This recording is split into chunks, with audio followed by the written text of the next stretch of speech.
Hey everybody, welcome back to The Loop. This week we're spending some time looking at the way in which Jesus responded to the religious establishment of his day. As we've seen this week, these guys had their own thoughts about what made a person spiritually clean or spiritually unclean, to use their language. They wanted people to follow their own traditions. They wanted people in their community to listen to what they had to say, even if it contradicted what God had said. But they also had thoughts about people who were unclean, people that they never would have spent time with. And yet again, Jesus is going to challenge their misunderstandings.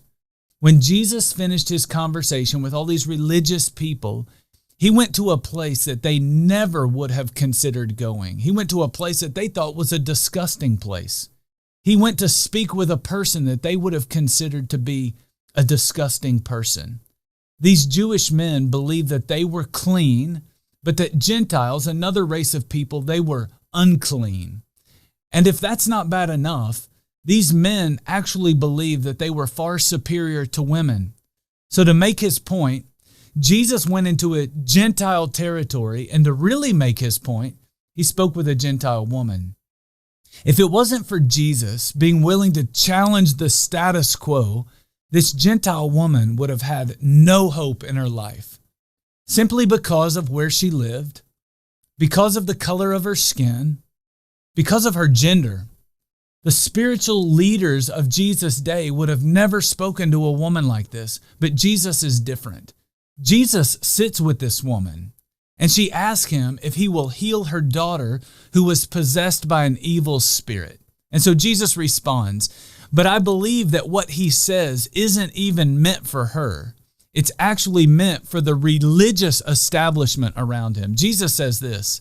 He said, "It's not right to take the children's bread and toss it to the dogs." So Jesus is saying it's not right to take something that could be given to these Jewish men and give it to a Gentile woman. To which she responds and she says this, "Even the dogs under the table eat the children's crumbs." And in verse 29, Jesus said, "For such a reply, you may go. The demons have left your daughter." Jesus gave hope to a woman who had no hope. I just want you to know today that no matter who you are, no matter what you have done, no matter what the color of your skin may be, no matter what gender God gave you, Jesus came into the world so that you could have hope. And so today, I want to ask you to pause wherever you are.